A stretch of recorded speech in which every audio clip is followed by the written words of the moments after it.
You're watching Middle East Now here on I-24 News, and here are today's top headlines. Hamas leader Yahya Sinwar issues his first public statement from hiding since October of 2023. And multiple Israelis have been injured today following a violent car ramming attack in the West Bank and rocket fire from Lebanon into northern Israel. Plus, it's been 23 years since 9/11, and Afghani women are reeling following the Taliban's implementation of new restrictive laws. We have the scoop.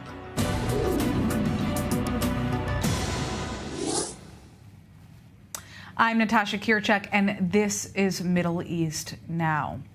Well, hundreds of demonstrators took to the streets of Tel Aviv last night, demanding the government reach a deal to free the hostages, as the IDF revealed harrowing footage taken from a cramped, bloody tunnel where the bodies of 6 executed Israeli captives were found last week.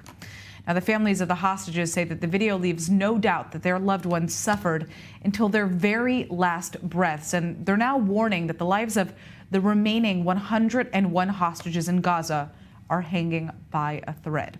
Our Middle East correspondent Ariel Osran has more.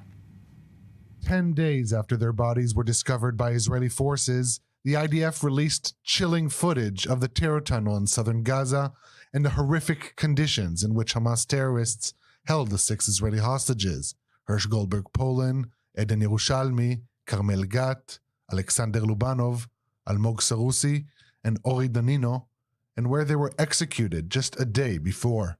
The shaft leading to the underground tunnel was found in a children's bedroom in a home in Rafah's Tel Sultan neighborhood. The shaft goes down about 20 meters into the ground, using 4 separate ladders. There, it connects to a narrow tunnel with no rooms that is so low you can't stand up straight in it. The tunnel is about 120 meters long and ends in a blocked iron door. This short blocked part of the tunnel is where the hostages were held and murdered. In the tunnel, there are no air vents. It's extremely humid and difficult to breathe. The footage shows bottles of urine, a bucket used as a makeshift toilet, and a chessboard to pass the time. We know that between 2 to 6 terrorists were here with the hostages. We are gathering all the stuff here for forensics, for intelligence. We can see magazines, an AK-47 magazine, chargers, all used by the terrorists, Quran books, a hairbrush. We need to check who used it. But there were women here in the tunnel. This is their blood. This is the blood of Hirsch, Eden, Carmel, Ori, Almog, and Alex. They were heroes. The 6 were held in the tunnel for 2 to 3 weeks before their Hamas guards executed them. Their bodies were found in a manner indicating that some of them tried to protect the others, even in their final moments. And they're still hostages, 101. Some of them are alive in the same conditions in tunnels like this in Gaza. And we need to do everything we can in all the means we can to bring them back home alive. As the footage was published, hundreds of protesters demonstrated in Tel Aviv, urging the government to reach a deal to free the hostages. The forum representing the families of the hostages said the video leaves no doubt that their loved ones suffered until their last breaths, and warned that the lives of the remaining hostages were hanging by a thread. I came here today to be the voice of 101 hostages and families. I no longer have the privilege to stand idly by, but I also, unfortunately, no longer have what to gain. I no longer have the strength to demonstrate with you, but I have the strength to speak to the hearts of those who may decide. The protests come as talks for a ceasefire and hostage release deal remain stalled, with mediators said to be divided over who is to blame for the failure to reach a deal. I'm convinced, based on what's on paper, what's already been agreed, that we're close. But does that mean that we'll get there? No, because there remain hard issues, and ultimately, people have to decide. Leaders have to decide. In an attempt to push for a breakthrough in the talks, a number of hostage families met with the Prime Minister of Qatar in Paris, alongside former War Cabinet member Benny Gantz. The message of the Qatari negotiator: they continue to be engaged in efforts to bring about humanitarian calm and the release of the hostages.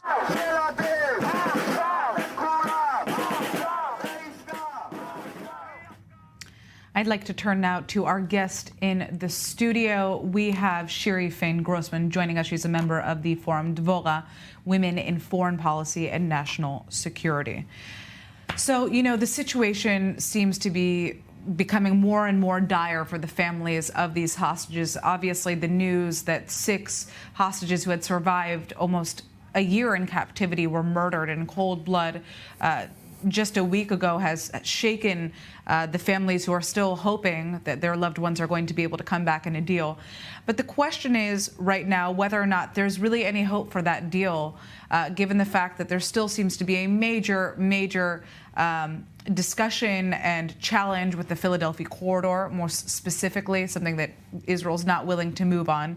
What needs to happen for a deal to be made at this point?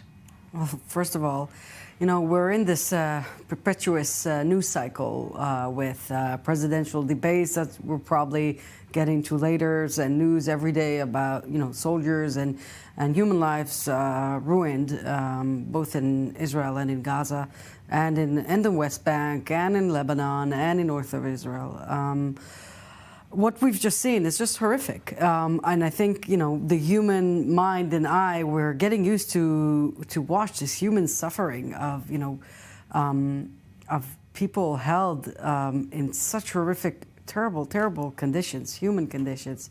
And the world is lacking some moral clarity on who's the aggressor, who started this on October 7, and who is not willing to finish it, although their people are suffering so much. And there's no doubt the Palestinians are suffering, and I think people in Israel are very aware to that, but they're also, this could end tonight by Hamas surrendering and releasing the hostages, and there shouldn't be any preconditions to releasing civilians. And of course, these are not even official POWs, because this is a terrorist organization who doesn't adhere to any international Right, but we know that Hamas is not going to do that. I mean, at the end of the day, we know. So the question is, what would it take on Israel's side? I think if anything, any conversation should start with this, and this is the Hamas side now. What it is, the pressure cannot be only on Israel. I think Israel has gone a long way in trying to resolve the situation, and Hamas is trying to play games, unfortunately, and had moments where it could have released a hostage and didn't. And I think hold on. We're in international media, and it is important because we have somehow lost this ability or hope, given up hope about the world standing up for what's right, about secondary sanctions on Hamas, which means there will be sanctions against Turkey and Qatar for supporting a terrorist organization daily, in hosting Hamas in Qatar, and in trying to leverage whatever power they have over to Hamas to stop the suffering on the Palestinian side. I think once you have a serious intention by Hamas, and killing hostages doesn't show serious intentions, and we know for a fact that it's enjoying seeing Israeli take to the streets and trying to pressure the Israeli government, where the rest of the world, people are just going on about their business. Right. I mean, the issue, of course, is that we are seeing growing discord in the state of Israel, not only among the families of the hostages, but we see these major demonstrations. We've seen hundreds of thousands of people showing up to these demonstrations, essentially saying that they feel that their prime minister is putting his political interests before actually closing some type of deal. Of course, the question on the ground is whether or not he has the ability to do that given the circumstances. But is the government at this point doing everything it can and prioritizing the hostages over the continued fighting? look, I think it's doing a lot, but you have to put things in context. We have Israeli documentary now released to television showing the history of these hostages deal and how Israel, in any negotiation, in fact, from negotiation to negotiation, had to give up more, had to give more prisoners in exchange to hostages. Saw this release of prisoners doing more terrorist activities. In one case, in the 90s, we saw, in the 80s, we saw the release of thousands of prisoners who instigated the first Intifada. So there is a lot at stake here. It's not just that. I don't know if the Israeli government is doing enough, but there is a serious debate that's going on, and I think there's a lot at stake. All right, well, we're going to come back to you shortly. We're going to turn now to the West Bank, where a 20-year-old IDF soldier has been killed in a terror attack near the settlement of Givat Asaf. Now, the victim has been named as Staff Sergeant Jerry Gideon Hangal, 24 years old, from the Kfir Brigade's Nachshon Battalion. And Hamas is praising this attack. It's calling for more terrorist activities, just like the car ramming that we saw today. The attack comes as U.S. President Joe Biden has heavily criticized the IDF for the unintentional killing of the Turkish-American activist Şener Egi during a protest in the West Bank last week. And our senior correspondent Bianca Zanini has more on everything that is happening in the territory. A truck ramming attack in the West Bank this morning near the settlement of Givat Asaf, killing an Israeli man in his 20s. The Magen David Adom ambulance service reached the scene of the terror attack. We got a report from Magen David Adom about a ramming incident at Givat Asaf Junction. We reached the site and saw a tanker which had hit a hitchhiking station. There was one wounded, aged about 20, with multiple injuries. We and IDF medics administered first aid. A 58-year-old man from the Palestinian village of Rafat, south of Nablus, was named as the assailant. He's been transferred to the Hadassah Mount Scopus Hospital after the IDF said he was neutralized at the scene. Hamas quickly came out praising the, quote, heroic ramming attack, calling it a natural response to the crimes of the occupation.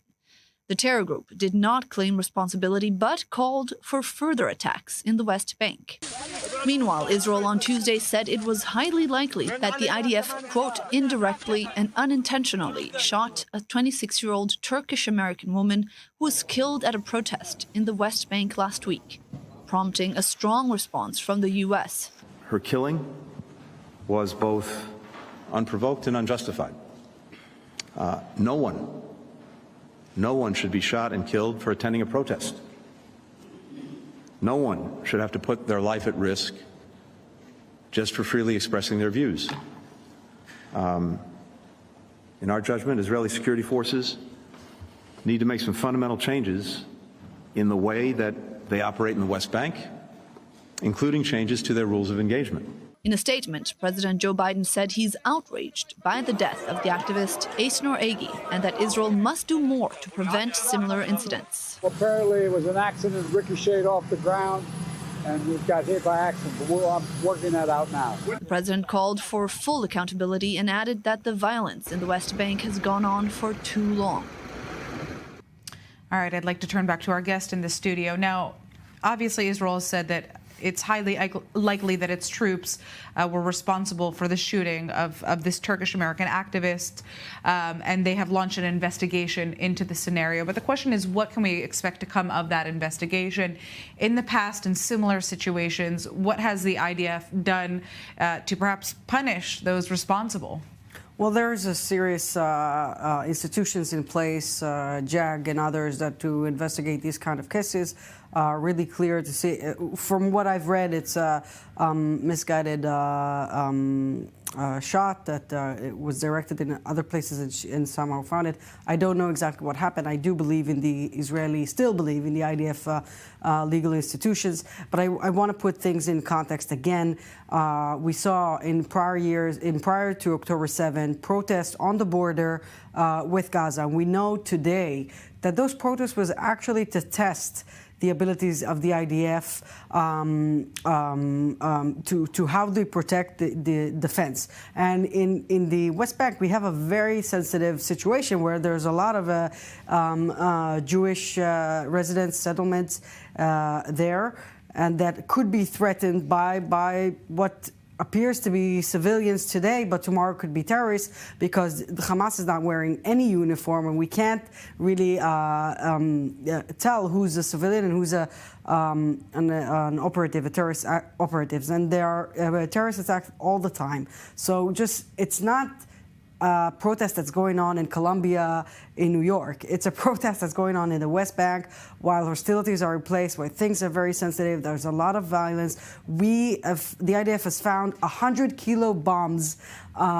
So we had to put things in context. To put it in the context like it's a regular protest that someone in New York goes to. It's just right. Well, in this specific, the question is in this specific protest, and obviously these are the questions that we're seeing from the international community.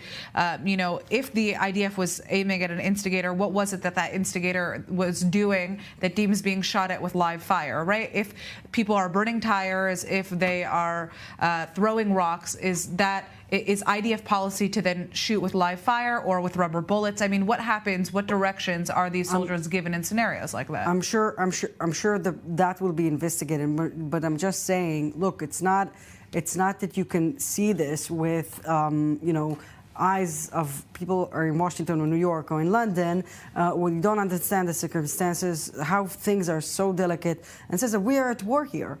And protesting in a war zone it's risky. There are tensions, the clashes all the time in the West Bank, and you need to put things in perspective. And I wish for the administration to wait before it comments and check the facts first. All right, well, we're going to turn to the West Bank now. Our correspondent, Nicole Tzedek, is joining us from there. Nicole, what is the latest right now in terms of what we know about the assailant at this point, the aftermath in terms of how the IDF has handled the specific situation that we saw in terms of this car ramming earlier in the day?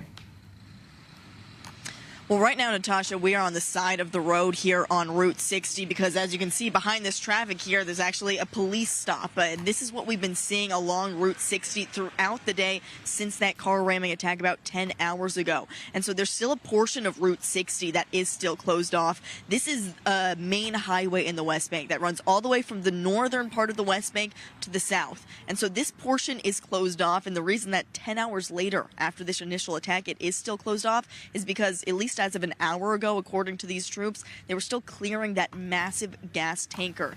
The reason it took them so long to be able to actually take that tanker away from the scene of the attack was, first, the forces on the scene had to make sure that it wasn't booby-trapped and filled with explosives. Once they were able to determine that it was just a gas tanker and there were no explosives, then they could work on getting another vehicle in there to actually take it away. So there is still dealing with the aftermath of that, and that's why we've seen so many of these roadblocks put up throughout the area. Now, unfortunately, within the past hour, we did learn the news that the 24-year-old soldier that was inside that IDF guard post attached to the bus station, he was killed in the ramming attack. As far as the terrorist who was driving that car, we don't know his status. That's still unclear at this time because the IDF said that both armed forces on the ground as well as an armed civilian shot at him and neutralized him. However, the Palestinian reports say that he was taken to the hospital where he was treated in serious condition. Once again, it's unclear the status of him after he's been to the hospital. But certainly still on high alert in the area with all of the forces that we are still seeing here.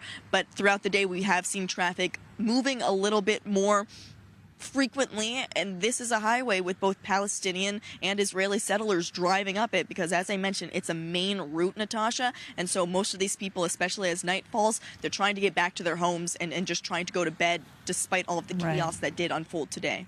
All right, Nicole Tzedek joining us from the West Bank at the scene of the car ramming attack that took place earlier today in the area. We are turning back to our guest in the studio, foreign policy and security analyst Shiri Fein-Grossman. So we have seen a wave of terror attacks that have been targeting Israelis in the West Bank in recent days. Has the IDF changed the way in which it is tackling this issue? Well, I don't think so. I mean, it has been doing a few operations in the center, refugee camps and cities in the West Bank. There is, like we heard before in your article before, there are growing voices by Hamas that are trying to stir things up in the West Bank. And this is, let's talk strategy for a second.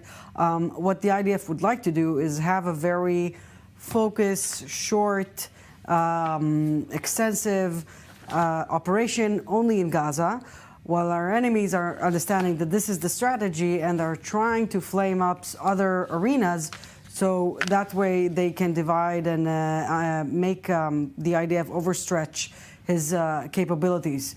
So we're seeing in Lebanon, we're seeing the Houthis, we're seeing things that are coming from the east, from Jordan. We saw an attack on the Jordan border last week, so on and so forth. So this is the strategy of Sinwar, and so far, I mean, it's being successful. Again, with victims being the people on both sides. All right, well, we're going to turn back to you shortly. We're going to turn now to the north of Israel, where a man has been wounded by rocket fire from Lebanon in his community of Kibbutz Dan. Residents of the Upper Galilee have now been directed to stay near shelters following that incident. Joining us from northern Israel is our correspondent, Robert Swift. Rob, what do we know about the condition of the victim at this point and where he was when he got hurt? So we, just a short time ago, were inside Kibbutz Dan, and we actually drove through the main entrance to the kibbutz where this individual was wounded by an anti-tank missile fire. Now, it's understood that he is a member of the kibbutz's security team, a soldier who was evacuated to hospital in Haifa with shrapnel wounds. The IDF have said earlier that he was in a serious condition, and it's understood that he has been undergoing surgery this afternoon. What surprised us whilst we were at the kibbutz actually was the number of residents who still remained there. We were speaking with a young man there, it seemed in his early 20s. From what he told us, he's basically never left the kibbutz since the start of the war. And there was other people, including some teenagers and children, present there. This is, bearing in mind, an evacuated kibbutz. The fact of the matter is that in Kibbutz Dan, like many of the kibbutz around the area and the other villages, these are agricultural communities. So unlike Kiryat Shmona, where, say, maybe 90% of the population have been evacuated from the city, in these small agricultural villages, many of the population remain. And we were told about 40% of the population are still present there. Right. Of course, what you said, we have the most production of fruit in the state of Israel is in the north of the country, and these farmers cannot necessarily leave behind their land there, so very much problematic for members of the community. And also, you know, it's been almost a year since most of these people were evacuated from their homes on October 8th, so I can only imagine that people are slowly trickling back, but obviously very, very scary. Rob, thank you so much for that update from the north. All right. Now, you probably weren't alone if your eyes were glued to the television last night. Former U.S. President Donald Trump and Vice President Kamala Harris battled out their political differences on national television, and some would say that it was riveting. Well, one of the topics during that debate was the Israel-Hamas war, which Trump said would have been resolved a long time ago if it wasn't for the Biden-Harris administration. Here's more in this report by Lynn Plachmeyer. Democratic candidate Kamala Harris and Republican candidate Donald Trump went head-to-head in their first debate on Tuesday night. One of the main issues they discussed was immigration. They're eating the dogs, the people that came in. They're eating the cats. They're eating the pets. Abortion. Will she allow abortion in the 8th month, 9th month, 7th month? Come on. Okay, would you do that? And the Russia-Ukraine war. If Donald Trump were president, Putin would be sitting in Kyiv right now. Putin would be sitting in Kyiv with his eyes on the rest of Europe, starting with Poland. How quickly you would give up for the sake of favor and what you think is a friendship with what is known to be a dictator who would eat you for lunch. One of the pivotal topics in the debate was the Israel-Hamas war, which led to fierce accusations by Trump as some voters are skeptical about Harris' support for Israel. She hates Israel. She wouldn't even meet with Netanyahu when he went to Congress to make a very important speech. She refused to be there because she was at a sorority party of hers. If she's president, I believe that Israel will not exist within 2 years from now. Israel has a right to defend itself. We would. And how it does so matters. because it is also true, far too many innocent Palestinians have been killed. But the one thing I will assure you always, I will always give Israel the ability to defend itself, in particular as it relates to Iran and any threat that Iran and its proxies pose to Israel. But we must have a two-state solution where we can rebuild Gaza, where the Palestinians have security, self-determination, and the dignity they so rightly deserve. After the debate, US megastar Taylor Swift posted on Instagram saying she will vote for Kamala Harris. The post received more than 2.3 million likes in half an hour. Swift is one of the industry's biggest music stars and believed to hold a lot of sway among young female voters. But despite Taylor Swift's endorsement, Republican candidate Trump left the debate feeling victorious. This was my best debate. I thought it was very good. I thought she was very weak on foreign policy.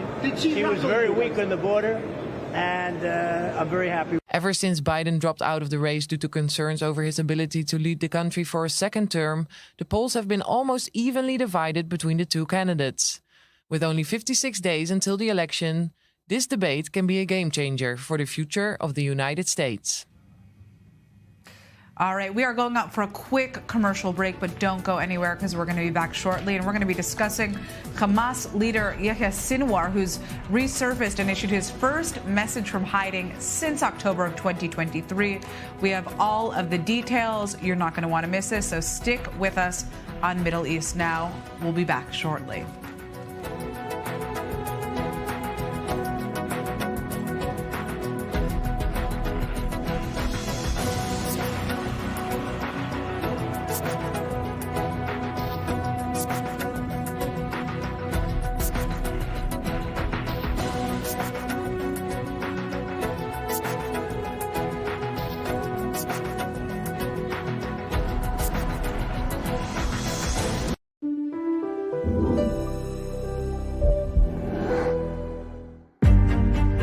Sale for the benefit of the victims of October 7th, 2023, supported by the Karen Hayazad. With renowned artists from all over the world on Monday, October 7th, 2024.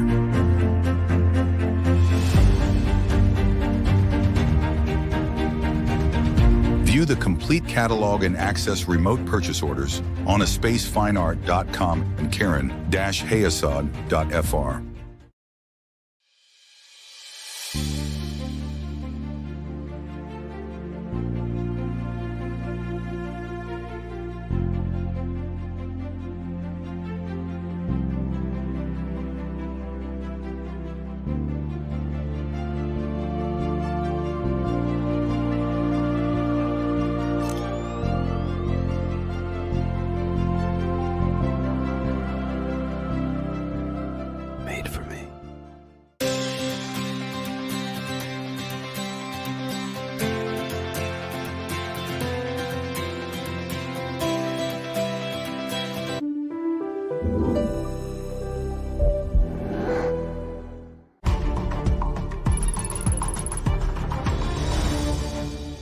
This broadcast is brought to you by Israel Bonds, the most direct and impactful way to support Israel. Invest now at israelbonds.com.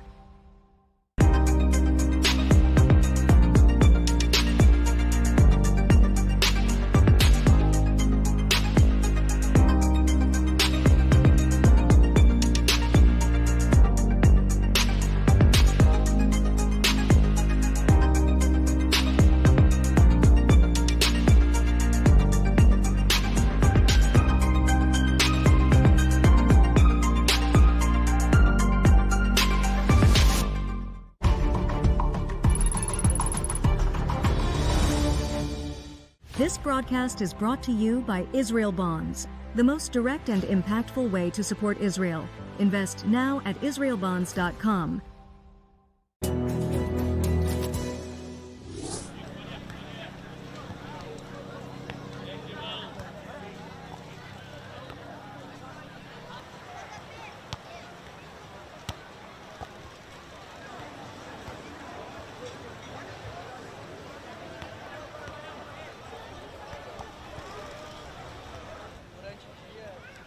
Vai!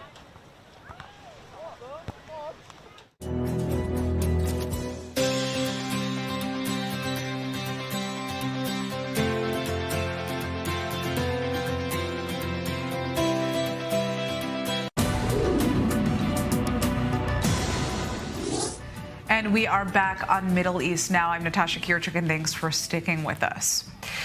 Well, Hamas leader Yahya Sinwar has resurfaced and issued his first message from hiding since October of 2023. So who is his message for? Well, it's for none other than the president of Algeria.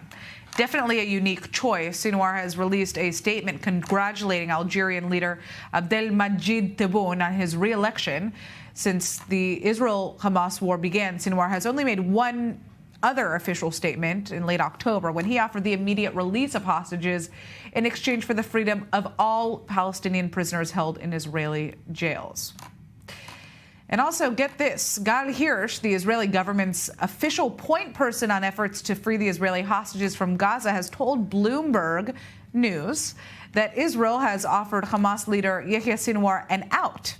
Hirsch says that Sinwar has been informed that if he were to relinquish the terror group's control of the Gaza Strip and release all of the hostages, then Israel would provide him with safe passage out of the enclave, along with his family and whoever else wants to join him.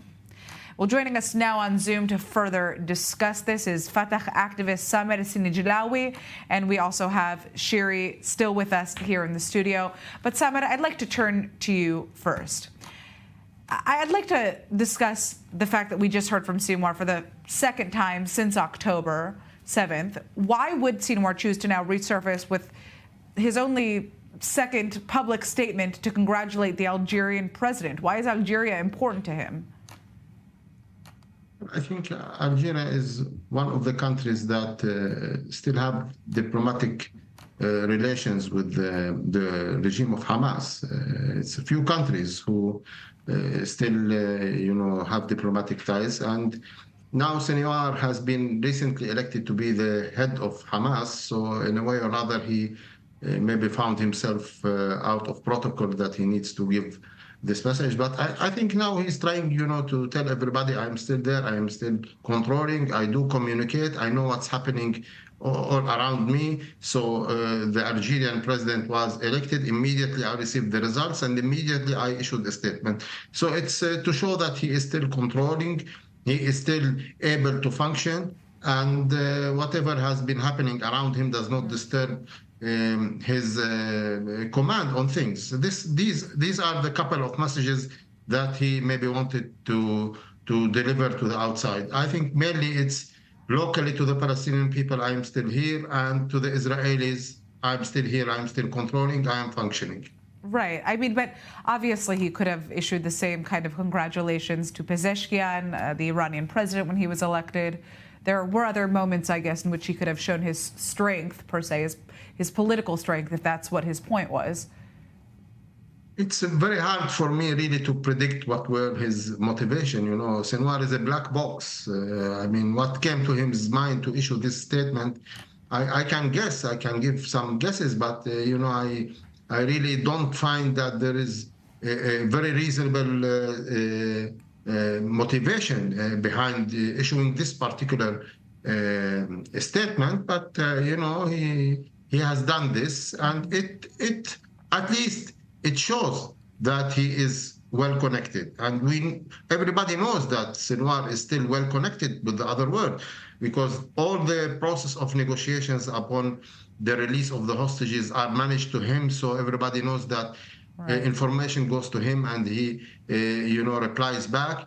And also when there was the assassination of Haniya, the speed process of re-electing him shows that he is still totally, he was connected, and he connects quickly, and he has a system of connections. So he is reassuring this, but I cannot really have a good reason to say why in particular did he send today this message in relation to the Algerian elections.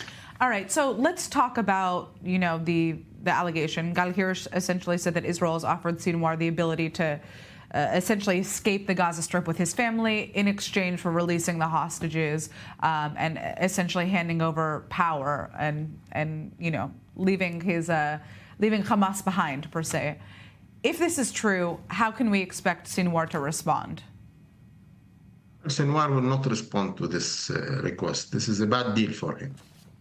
For him, he prefers to die assassinated in one of these tunnels, and maybe to take the lives of the hostages with him. This is a better for his legacy from his own standards. But to flee Gaza and run away, this is his reputation will be assassinated. He wants to be reminding the Palestinian people that he is something like Salah ad-Din Ayyubi, a very important military figure in the Islamic history. He has said in different occasions that he is the coming Salah ad-Din Ayyubi. So the mentality of Sinwar will not be able to work with these kind of offers that comes from Israel. And I know that lots of Israelis say, well, Arafat took this offer when he was in Beirut and he left Beirut to Tunisia. But Beirut is not Gaza. For Sinwar, this is home. For Arafat, Beirut was not home. There is no difference between Beirut and Tunis. But for Sinwar, this is the place that he was living in. It's the place he was ruling. He was born there. So this is the place that he will never leave. I think it's not a wise offer. It will not bring any results. I would focus on a deal that will release the hostages against the normal conditions that have been discussed in the last months. All right, just quick answer here. How is Sinwar viewed by the Gazan public at this point? I can tell you that the popularity of Hamas dropped to almost zero. I can tell you that the Palestinian people is frustrated, is tired. I can tell you that the Palestinian people feel that Hamas brought destruction, brought misery, brought death, brought starvation onto them. All the Palestinians have this feeling because, they have been living in terrible conditions for 11 months. And the one who has called for this operation was Hamas and Sinwar. And everybody knows that they should have been more responsible about the safety of the people, more responsible about the well-being of the people. They took 2.3 million Palestinians in a collective suicide attack, and they left them to meet this destiny of all the suffer that they are living in. So there is a lot of hard feelings towards Hamas. Right. Maybe people now cannot speak out because still Hamas is controlling them. But one day will come, and you will be hearing a lot of stories how people have kept inside their hard feelings for so many days. It will come out one day. All right. Well, Samad, I'd like to thank you so much for joining us on Zoom. We're going to turn back to our guest in the studio. Sherry, I'm interested to hear your response to what Samad had to say about Sinwar's perspective on, this deal that was offered to him to essentially leave the Gaza Strip in exchange for freeing all of the hostages and relinquishing control. Well, I agree with his analysis on how is it likely that Hamas is viewing this suggestion of leaving the Gaza Strip, and this is not in conjunction with how extreme is his ideology, and is far more extreme than even Hania, even the leader Hania.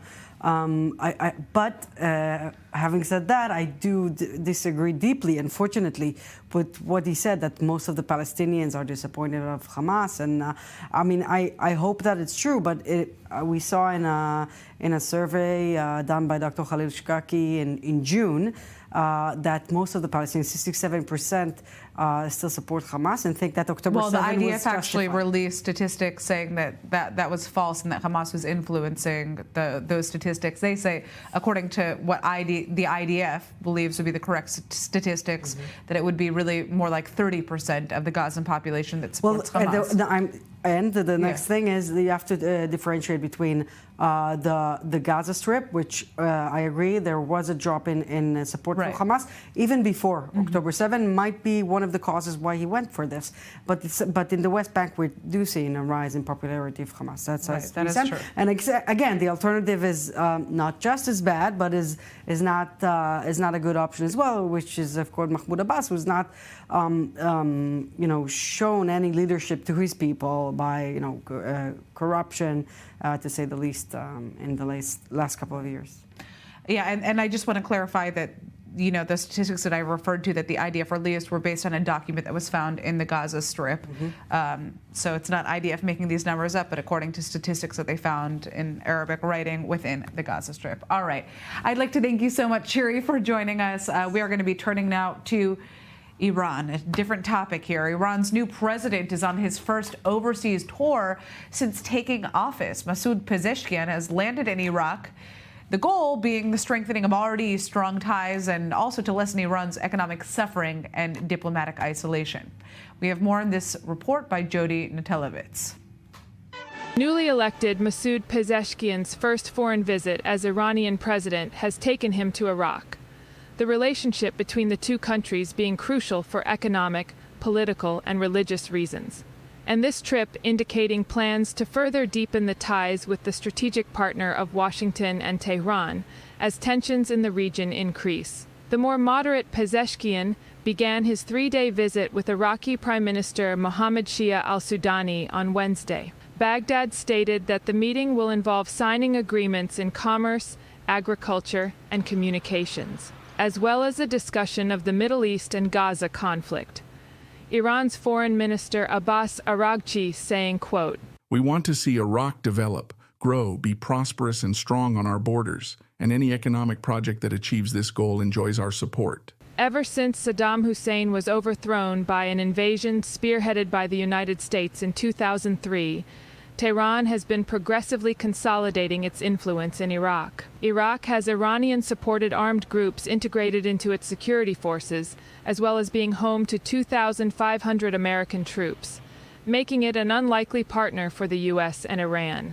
After the Israel-Hamas war started, Iran-aligned groups have repeatedly attacked U.S. troops in Iraq. According to state media, Pezeshkian also intends to travel to Iraqi Kurdistan, an area where Iran has launched military operations in the past, and which is allegedly utilized as a staging ground by both Iranian separatist organizations and Israel. Close ties with Iran are essential to maintain imports of natural gas necessary to meet its electricity needs, but U.S. sanctions targeting Tehran over its rapidly advancing nuclear program have put pressure on Baghdad to cut economic ties. For this reason, Iraqi politicians continue to debate the issue of whether to support the continued presence of U.S. troops in the country.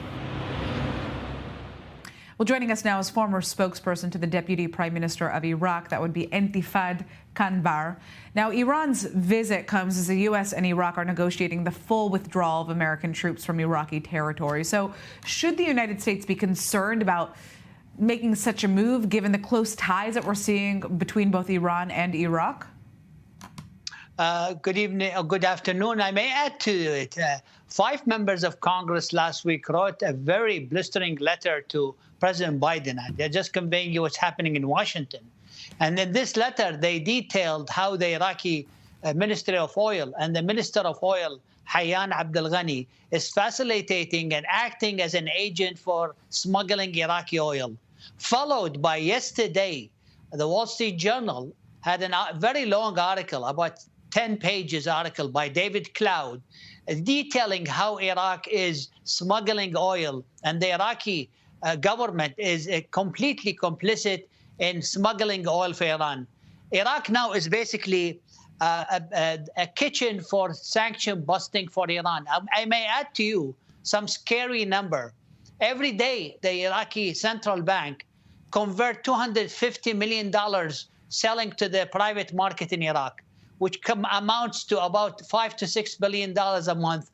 This is no way near the private market in Iraq is fraction of this number. Where is the rest going? It's all converting dollar to Iran and to nefarious and corruption activities, which is directly benefiting the IRGC. Well, I may also add the president of Iran has basically almost zero powers, all the powers in the hand of the Ayatollahs, Khamenei. So therefore, this visit is just to show that this person or this president is active or trying to establish relations. Also, I'd like to add, in this visit, they have signed 15 memorandum of understandings from religious pilgrimage, education, borders, free zones, etc.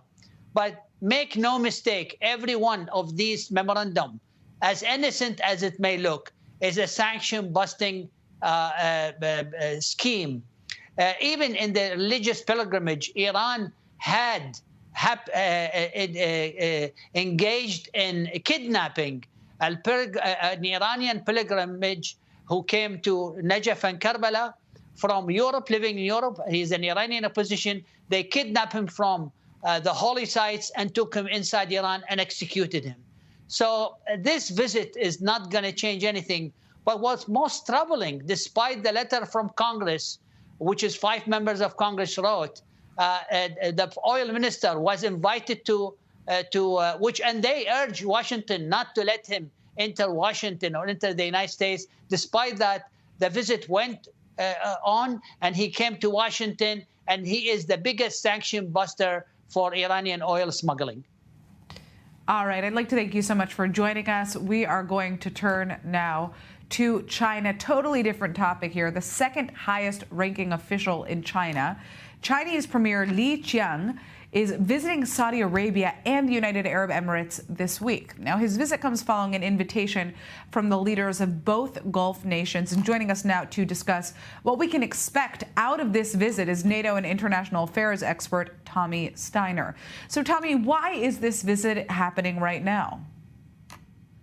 Well, the visit is happening, and if you read carefully, the statements coming out, especially from the Chinese Ministry of Foreign Affairs, you can see that China is rather eager and interested in elevating relations and deepening relations with Saudi Arabia and the UAE. Now, despite the fact that both of these countries are China's top partners in the region, and economically far more important to China than Iran, for instance,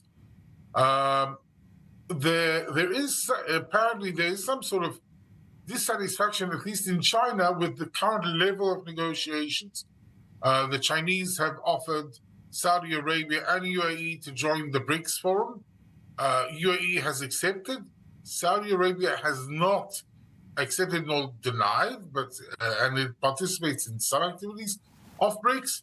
The Chinese premier also paid a visit to the headquarters of the GCC, which is the Gulf Cooperation Council, the regional organization of the Gulf countries, and expressed Chinese interest in accelerating free trade talks, which have been going on for quite a few years, and for establishing policy coordination.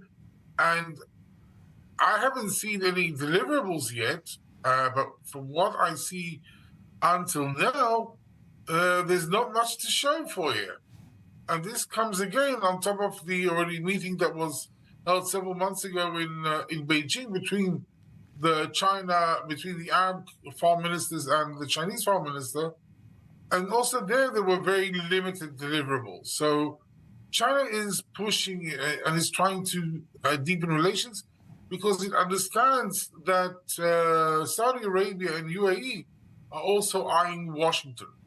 And this sort of tension is what's at the heart of the story. So what message does this trip ultimately send to the West, and particularly the United States and Israel?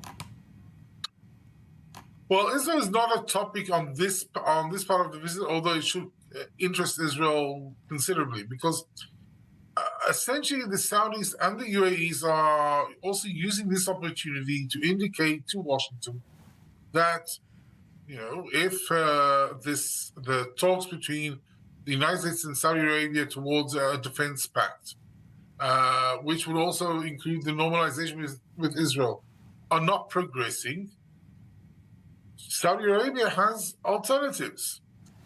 And UAE has alternatives to the path of the Abraham Accords. This should be very disconcerting from an Israeli perspective. China is trying to drive a wedge between Saudi Arabia and the United States.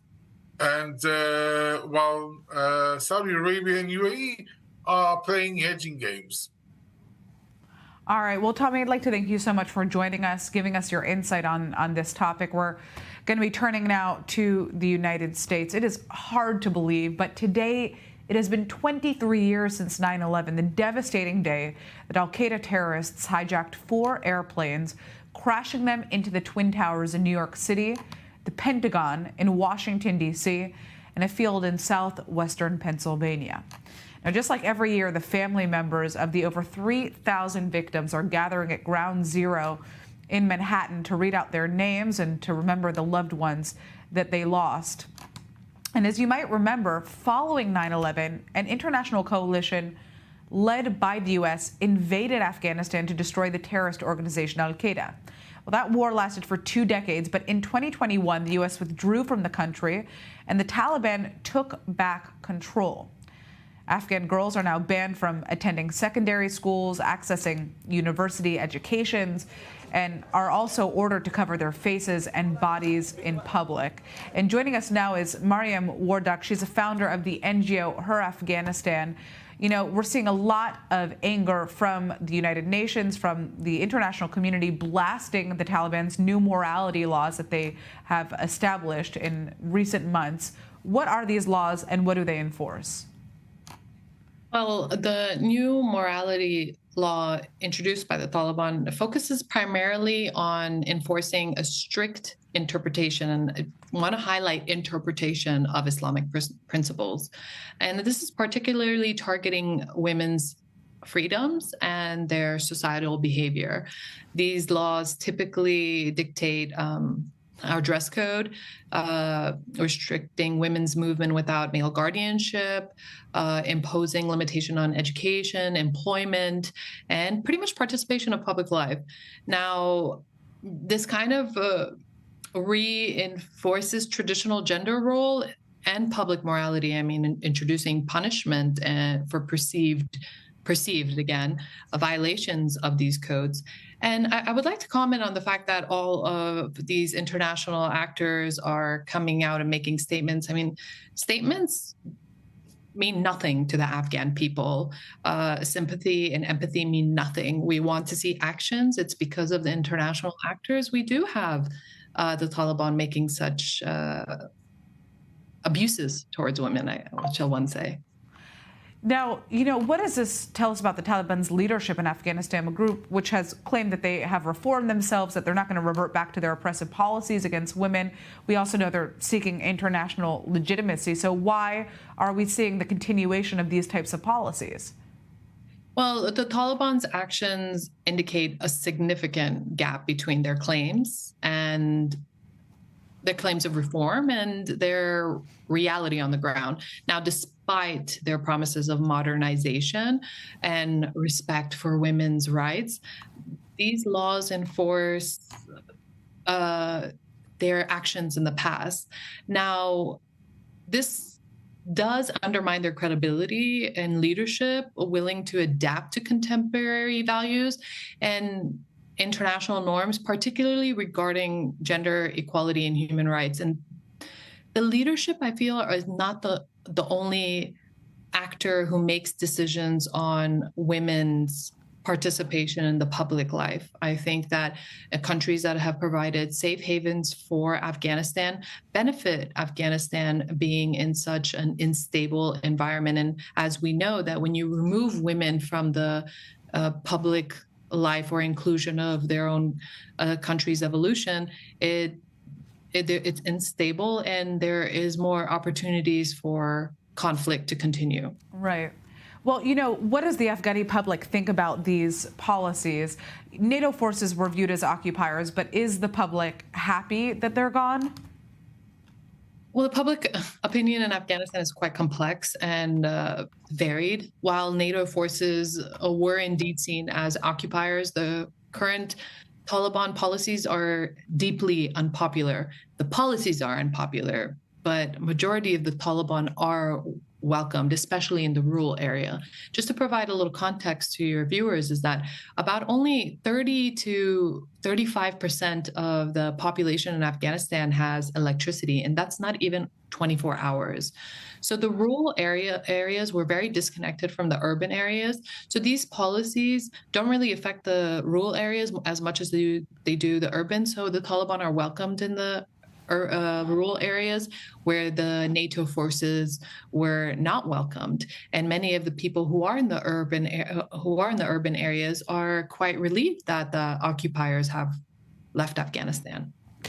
All right. Well, I'd like to thank you so much for joining us and kind of giving us some insight as to Afghani public opinion on this matter. Obviously, very troubling to hear about the impact that these new morality laws are going to have on women across Afghanistan.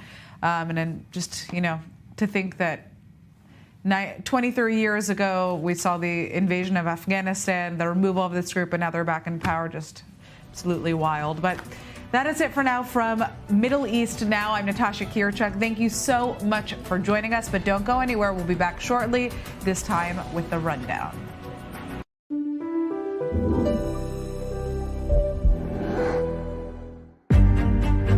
Sail for the benefit of the victims of October 7th, 2023, supported by the Karen Hayazad.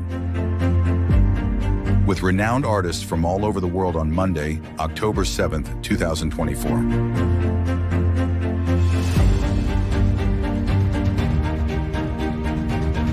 View the complete catalog and access remote purchase orders on aspacefineart.com and Karen-Hayazad.fr.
A car-ramming terror attack in the West Bank leaves one Israeli soldier dead as the U.S. presses Israel to change the IDF's rules of engagement in the territories after the fatal shooting of an American-Turkish activist. We'll have the latest. As the Palestinians prepare a new batch of anti-Israel diplomatic moves at the United Nations General Assembly, we'll speak with Israel's ambassador to the UN, Danny Danon. Kamala Harris and Donald Trump square off in the U.S. presidential debate, clashing over the Israel-Gaza war, among other issues. We'll break it all down.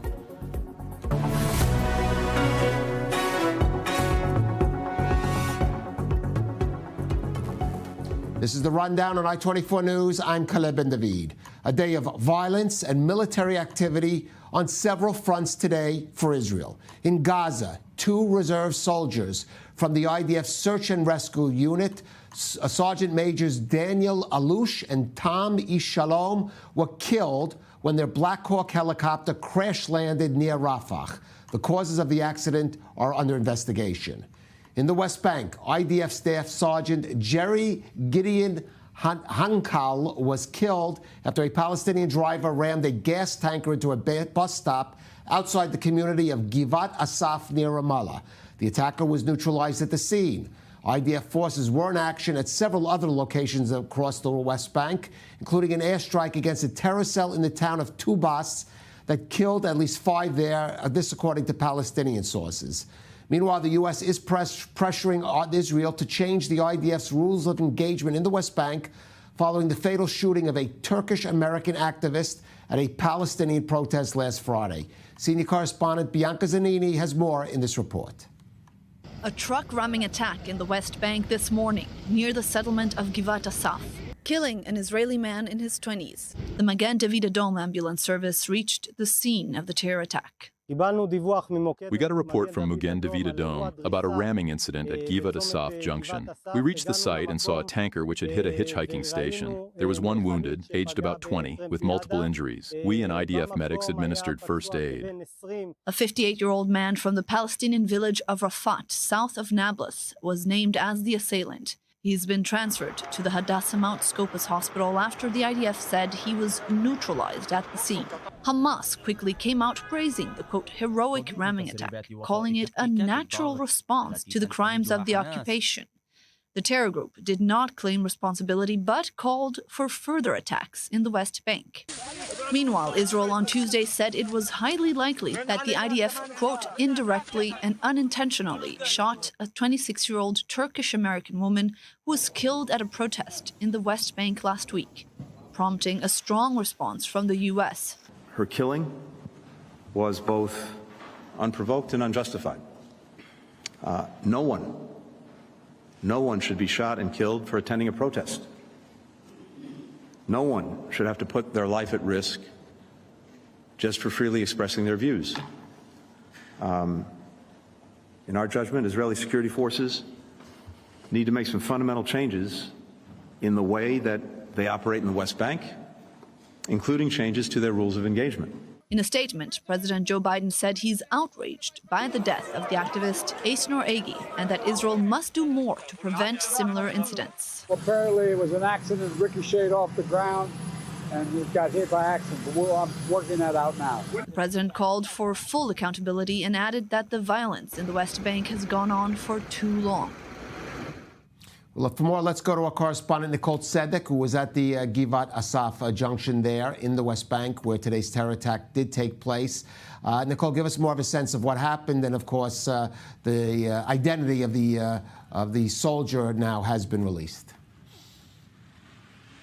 Yes, that 24-year-old soldier killed in that IDF post that's attached to a bus stop right along Route 60. And this section of the road here on Route 60 it is still closed off about 10 hours after that ramming attack this morning. And the reason that this section of the road has been closed for so long is because they're still working to clear the massive gas tanker that ran into the IDF post. First, they had to take several hours to make sure that this truck was not filled with explosives or booby-trapped. And then once they did determine that there were no explosives inside the truck, now they're still working to clear that massive truck. Because when you look at the vehicle of how it rammed full speed into this bus station information, an IDF post, you can see the damage that it caused. And unfortunately, several hours later, the IDF announcing that the 24-year-old soldier that was stationed there was killed. Now, as far as the Palestinian terrorist that was driving that gas tanker, he was neutralized at the scene by both IDF forces and an armed civilian as well. He was shot there, but then, according to Palestinian reports, taken to the hospital where he was being treated. It's unclear right now the status of the terrorist after he was taken to the hospital. But right now, for the main part that we're seeing is more of these police blockades set up throughout the area.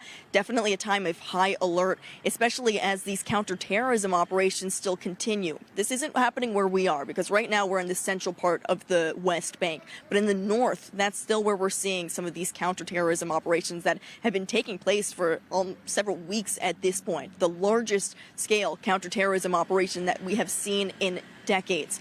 And so now, as we're hearing from some of the residents, both the Palestinian and Israelis that drive right here along Route 60, and this is the highway that connects the north to here in the center to the south, well, they're worried that some of that terror hotspots that the IDF is trying to battle right now in the north, they're worried about what could come to the center and possibly the south next. And so that's why it's so critical for the IDF to continue with these counterterrorism operations, they say specifically in the north right now. Right, and we've seen that in cities like Jenin and Tulkarem, Nablus, and concern of certainly if this would spread, for example, to Hebron in the southern Gaza Strip, which has been in the past certainly also a hotbed of terrorist activity. Nicole Tzedek there at the Givat Asaf Junction in the West Bank. Thank you for that.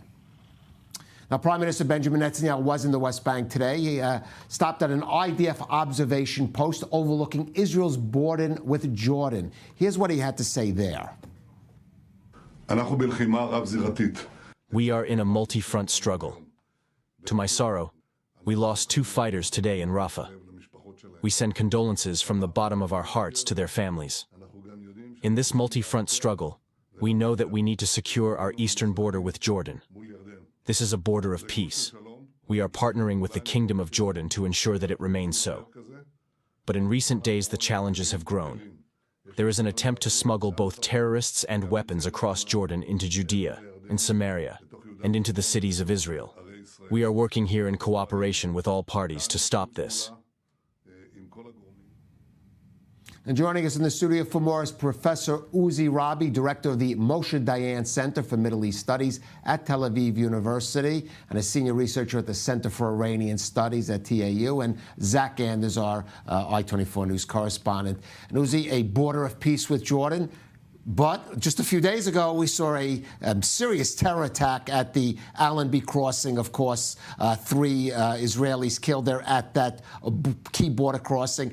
And as Prime Minister Netanyahu said, it's now known that there has been serious smuggling of terrorists and weapons, especially these IEDs, explosive road devices, illustrating the real problem, the growing problem the IDF is facing there in the West Bank. Yeah, I do agree with you, and I have to say that the West Bank, broadly speaking, is being taken the soft belly of Israel by those radical groups, starting from Iran, Hezbollah, and Hamas. Jordan, the kingdom, is definitely perceived by them as a weak link. And this is why actually they are working or investing in incitement within Jordan, trying actually to turn it into kind of a bridgehead to smuggling almost everything, especially when it comes to ammunition and weaponry, which can be found in abundance in the West Bank. And basically, this is something that brings in kind of a new front, which was there always, but this time it is very, very stormy. I can just quote actually Zahir Jabbarin, who is the man on the spot of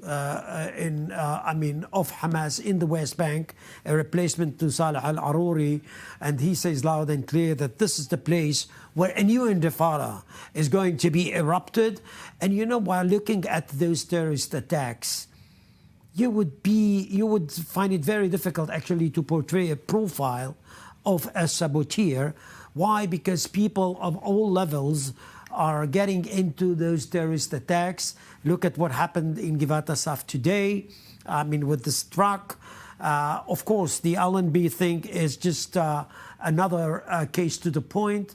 Basically, the average Palestinian is much more tempted to do that because of the poisonous discourse when it comes to the social networks, and of course the, as I said before, weaponry in abundance that could be found in the West Bank. Well, but let me ask you, because the Prime Minister is, of course, these days talking about the importance of having Israeli troops along the Philadelphia corridor, the Gaza-Egypt border, but the Israel-Jordan border is a border where there are IDF troops there. What has to be done to at least stem somewhat the flow of those weapons, as you say, coming from Iran, moving through Iraq into Jordan or Syria, and then crossing the border? You know, bolstering cooperation with the Jordanian armed forces, I mean, that would be definitely be called upon. But basically, there is no other alternative but actually to have, you know, Israeli IDF soldiers being stationed there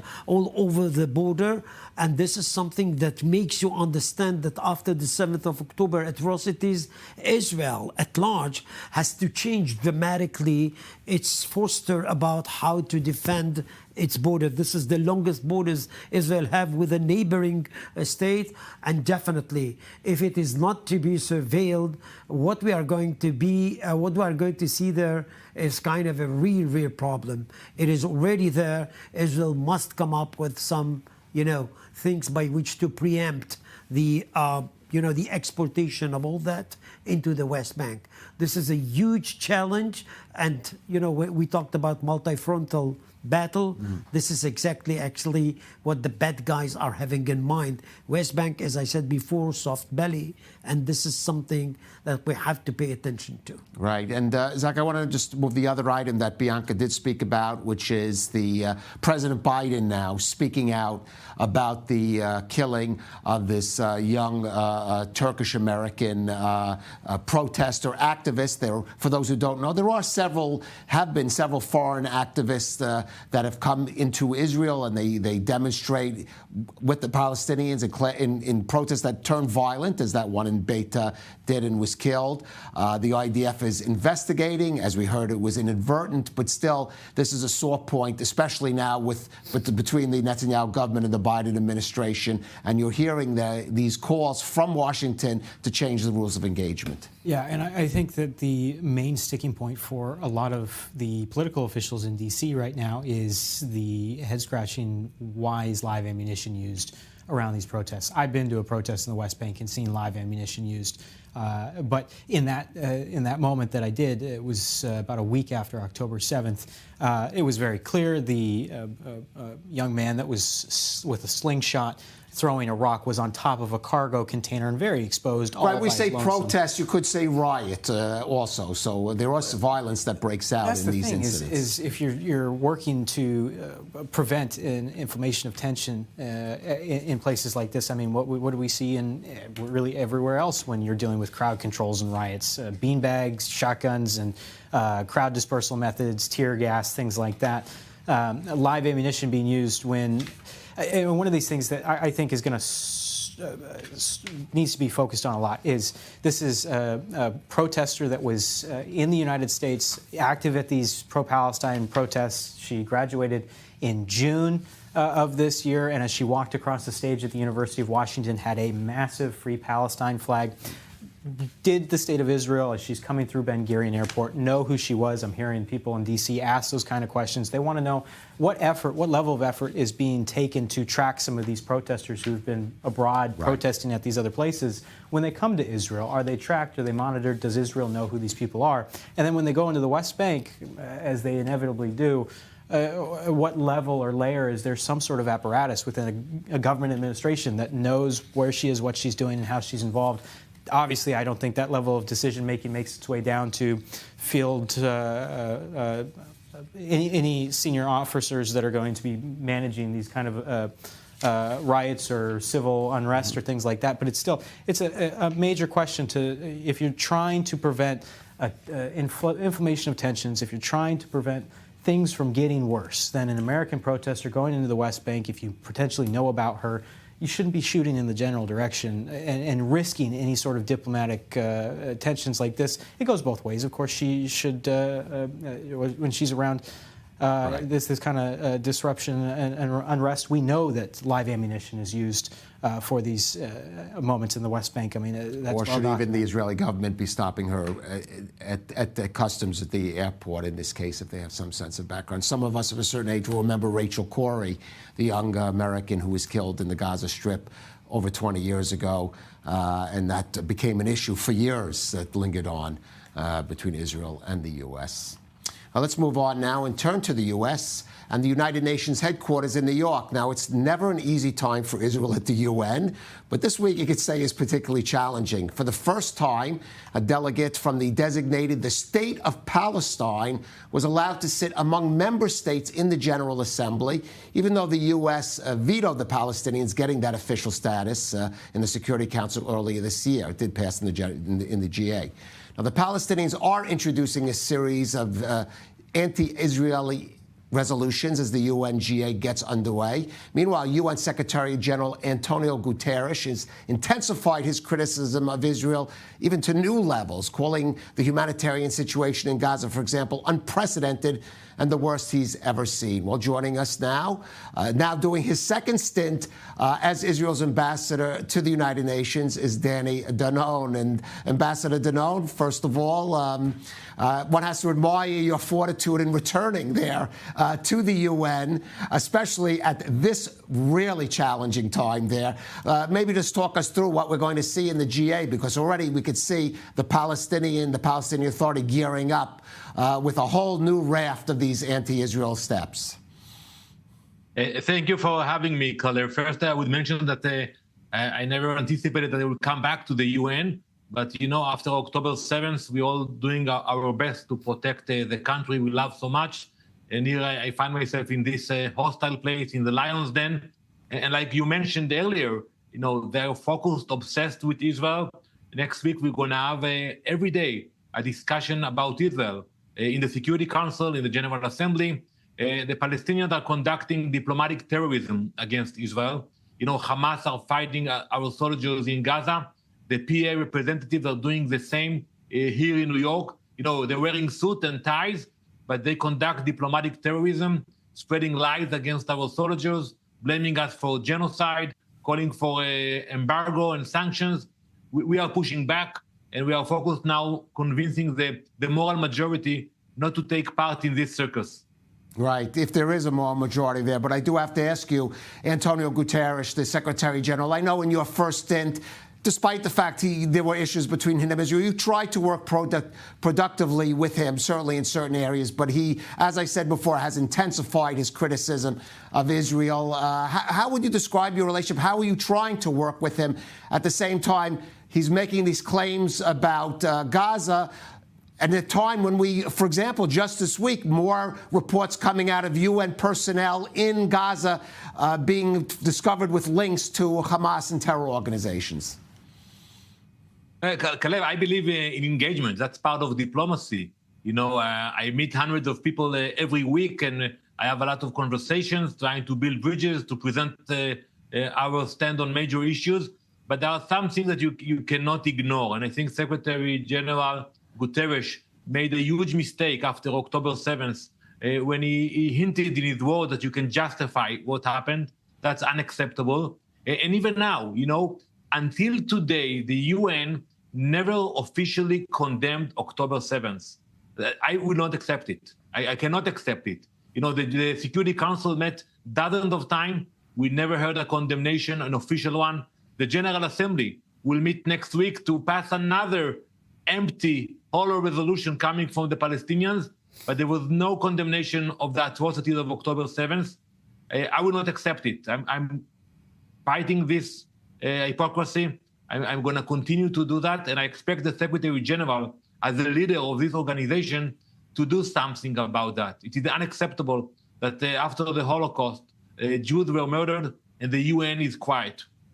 Right. Now, of course, being your position at the UN makes you basically a public figure and representative of Israel in the United States for sure, but even beyond that on the world stage. And you have to deal with the atmosphere that is not just there at the UN, but that post-October 7th atmosphere that is now in the wider world. To give one example, you had an interview, quite stormy interview with Sky News with a presenter there, Bel Donati, who compared what's happening in Gaza to the Holocaust, now reports that she will be seeking work elsewhere about Sky News. Tell us, for example, about that encounter and the follow-up to that. What happened? So I'm used to tough interviews, and I'm not shy away from tough locations, including Sky News and BBC during the war we are conducting. But there are some lines that I will not allow anyone to cross. When someone makes the equation between the Holocaust and what's happening today in Gaza, that's unacceptable. And during that interview took place in January, I demanded an apology on the spot because she made that equation and it was unacceptable. And she was not willing to admit that mistake even until today. I would give credit to Sky News. They issued immediately an apology, and I accepted that. But that lady refused to do it, and I can congratulate the decision not to extend her agreement with Sky News. I don't think you can call anyone a journalist if you make the equation between what we are doing in Gaza to what the Nazis did during World War II. Right. Now, as I mentioned, the UNGA has started, and of course, will be going into the next few weeks. And of course, we're going to be seeing in a few weeks the anniversary of October 7th. And of course, how are you gearing up for that there at the UN? And I'm particularly of the concern over the hostages with all the information that's come out, including just in the past couple of days. And of course, the discussions here in Israel about how to see them freed, hostage deal or in whatever other means. So in every meeting and in every discussion, I bring up the issue of the hostages. I was able to convince, after 11 months, the Security Council to have a meeting about hostages. Can you believe that? It took them 11 months to have a meeting, not a condemnation yet, but only to meet about it. And it wasn't easy. And I want to thank the US, the UK, and France who supported my initiative. It was a very important meeting, and we heard important words from different ambassadors and from a UN representative, believe it or not. But that's not enough. It's only the beginning. We demand a condemnation. We demand actions for the hostages. And every time they bring up the humanitarian cry for the Palestinians in Gaza, I remind them about the humanitarian cry for our hostages. You know, we have seen the horrible pictures coming from the tunnels. One can only imagine what is happening as we speak in those tunnels. Right, and I do want to ask you about the situation of UNRWA and the debate, and it's really it's gone beyond UNRWA, which is the UN efforts there in Gaza and the discussions about finding some kind of replacement there. But unfortunately, there are still those countries, and that includes most of the Western countries, that still see UNRWA as the address for aid in Gaza. I mean, are there any discussions towards some realistically finding some alternative to that, as Israel would like to see? Absolutely. I always make the distinction between the bad guys and the good guys. And even at the UN, you can find agencies that we can work with them, WHO, UNICEF. But when you speak about UNRWA, they are not focused on supporting the Palestinians. They focus on incitement and advocacy against Israel. And every time we saw the collaboration with Hamas. So I think it's about time to find another agency to deal with the humanitarian issues. And by the way, you have at the UN, the UNHCR, that's the agency which deals with all the hostages, all the refugees around the world, and they can do the same in Gaza. So we are working with that, and I think more and more countries realizing, we just saw that Switzerland voted a few days ago not to support UNRWA, and we think that is the right direction. All right, Ambassador Danny Danon, you're kind of like Daniel back in the lion's den, as it were, there in the UN. You had a good tenure the first time around, and we wish you success, continued success there at the United Nations. Thank you for joining us again on I-24 News. Thank you very much, Caleb. Thank you. Uzi, I don't know if he's a glutton for punishment or what, but he's certainly taken on a role that was challenging when he first had it, and now particularly so. And let's just look in the coming weeks when the Palestinians are going to try to hammer Israel during the GA. Yeah. Well, what we see here is the other flank of Palestinian struggle against Israel. When it comes to the Palestinian Authority, what the ambassador actually depicted as diplomatic terrorism, if my memory serves me well. Sure. You know, when I translate that from Arabic, in Arabic it is being depicted as the silent resistance. You know, resistance is muqawama. This is exactly what Hamas and Hezbollah are doing to Israel when it comes to the operational level, military level. This is the other flank. Both of them actually act in a different or in a separate level, but basically all these efforts are aimed at putting Israel under huge siege in order actually to prevent Israel from, from recuperating. And sadly, this is exactly what we got here. This is kind of another battlefront that Israel should be very, very creative and very, very, I would say, resourceful in order to come up with some... More creative and more resourceful than it's been? Is that what you're saying? Yep. And in my opinion, you know, I mean, this is exactly the thing we have to just focus on. We are in kind of an unprecedented reality when it comes to Israel. It is getting closer to what I would even dare to define as existential threat. Right. I think that this is high time for Israeli ranks to be united, politicians and public alike, because what I see here is a real storm coming actually in front of us, and we have to be united. On many fronts, including on the diplomatic front. Exactly. Uzi, Rabi, Zach Anders, stay with us. We are going out for a brief break, but lots more coming up here on The Rundown on I-24 News.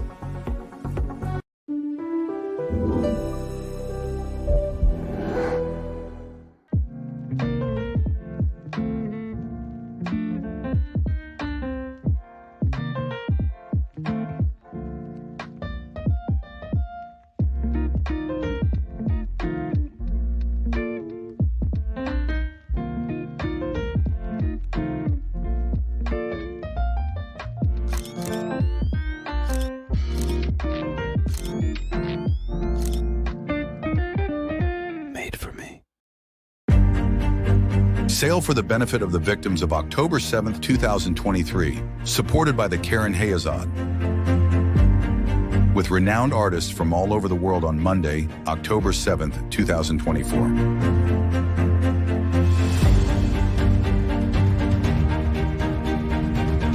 View the complete catalog and access remote purchase orders on aspacefineart.com and Karen-Hayazad.fr.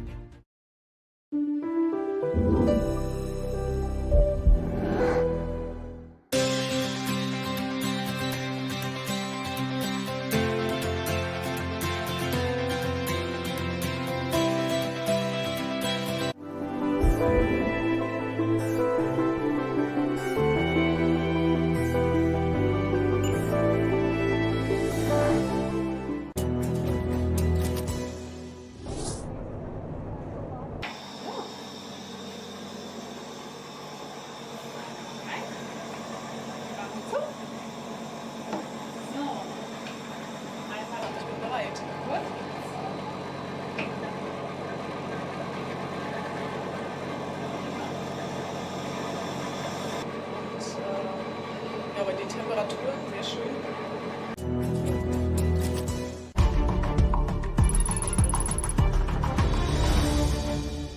This broadcast is brought to you by Israel Bonds, the most direct and impactful way to support Israel.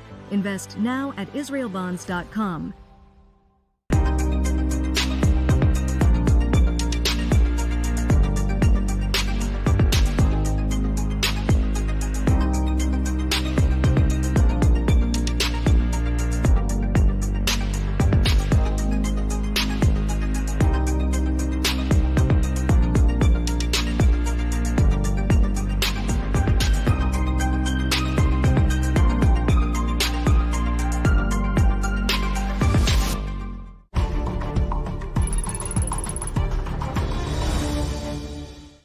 broadcast is brought to you by Israel Bonds, the most direct and impactful way to support Israel. Invest now at israelbonds.com.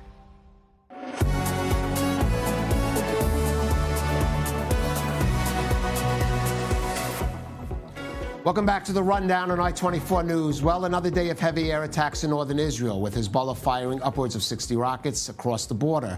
And there was a direct hit on Kibbutz Dan by an anti-tank rocket that seriously injured a reserves IDF soldier. For more, let's go to our correspondent, Robert Swift. He's up there in northern Israel near the Lebanon border. And Rob, another day of heavy fire. And unfortunately, we see again the impact also of those anti-tank weapons traveling across the border.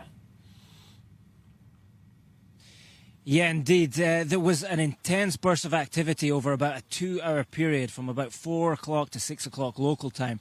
Prior to that, it was a relatively quiet day, and there's been little activity in the last couple of hours. But during that 2-hour period, there was, as you say, a series of attacks taking place, both in the western end of the Israel-Lebanon border, where a barrage of around 30 rockets was fired, which was subsequently claimed by Hamas, as opposed to Hezbollah.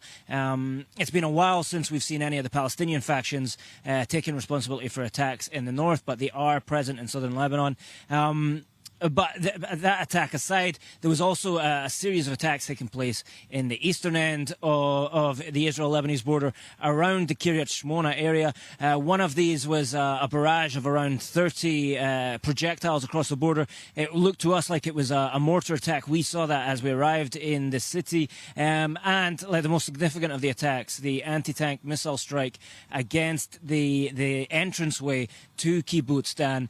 We went into the kibbutz to see for ourselves the situation there. Now, the reservist soldier who was wounded, we understand that he received shrapnel injuries as a result of that explosion and was evacuated to hospital. The IDF saying he's in a serious condition.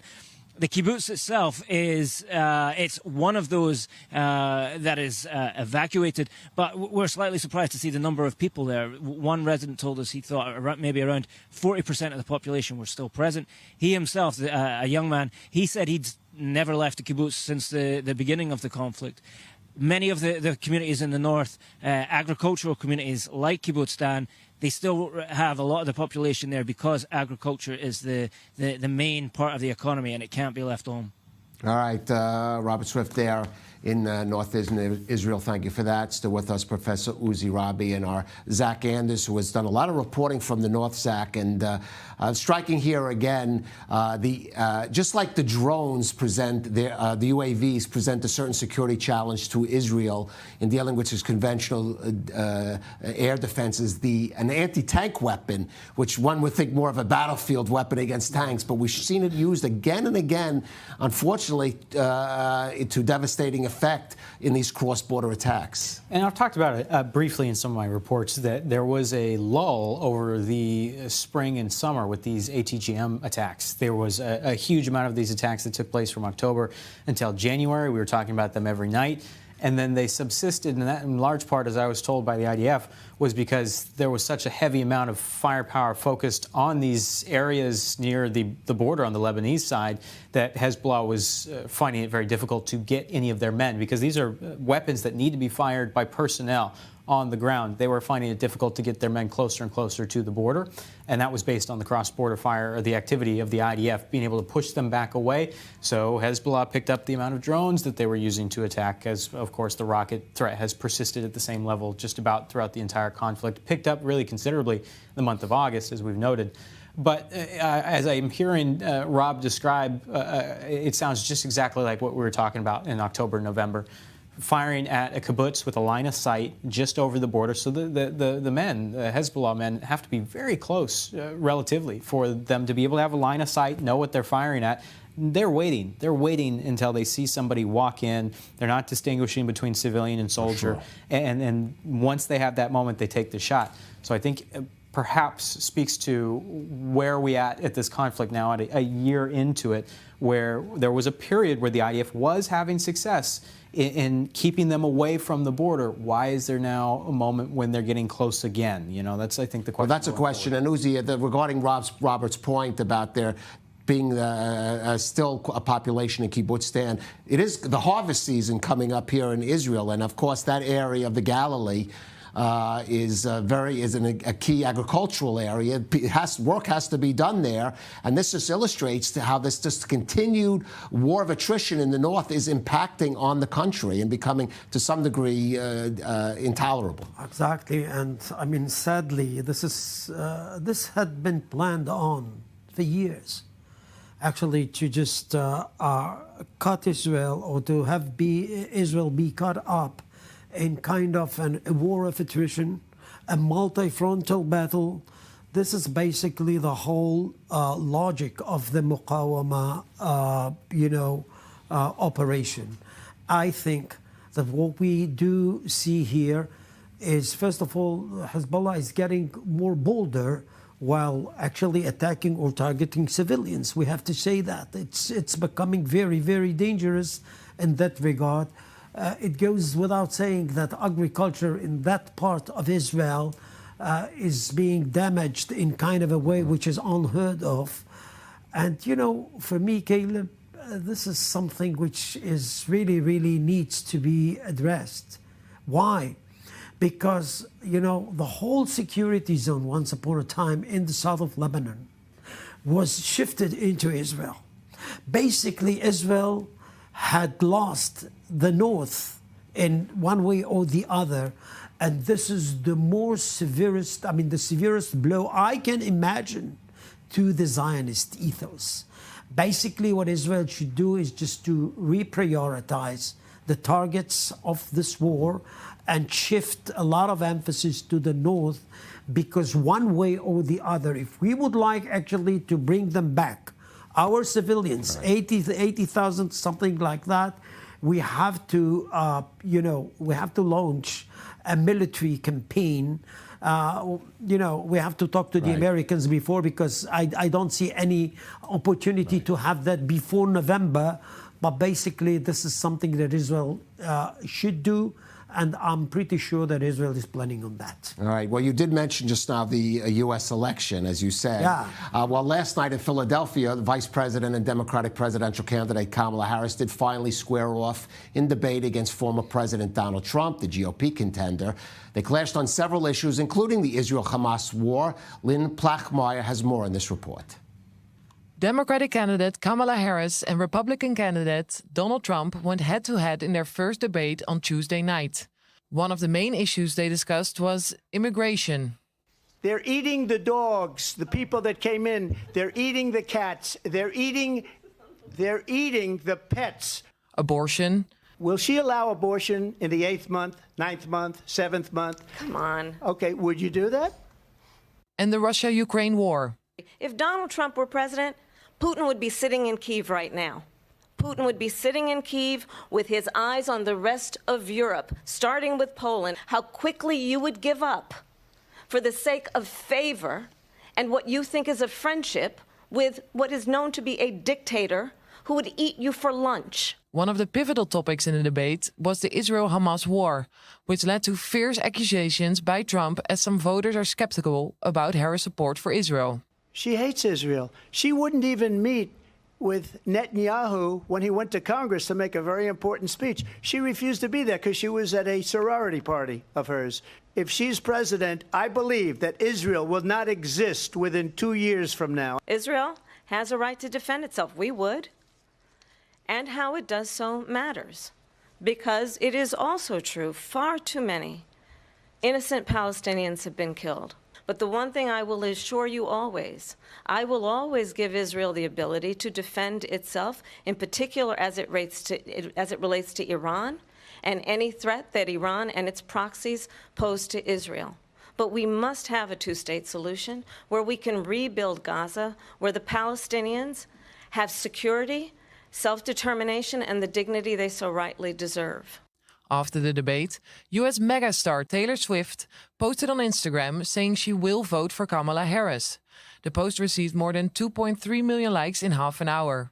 Swift is one of the industry's biggest music stars and believed to hold a lot of sway among young female voters. But despite Taylor Swift's endorsement, Republican candidate Trump left the debate feeling victorious.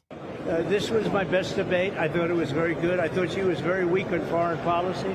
She was very weak on the border, and I'm very happy. Ever since Biden dropped out of the race due to concerns over his ability to lead the country for a second term, the polls have been almost evenly divided between the two candidates.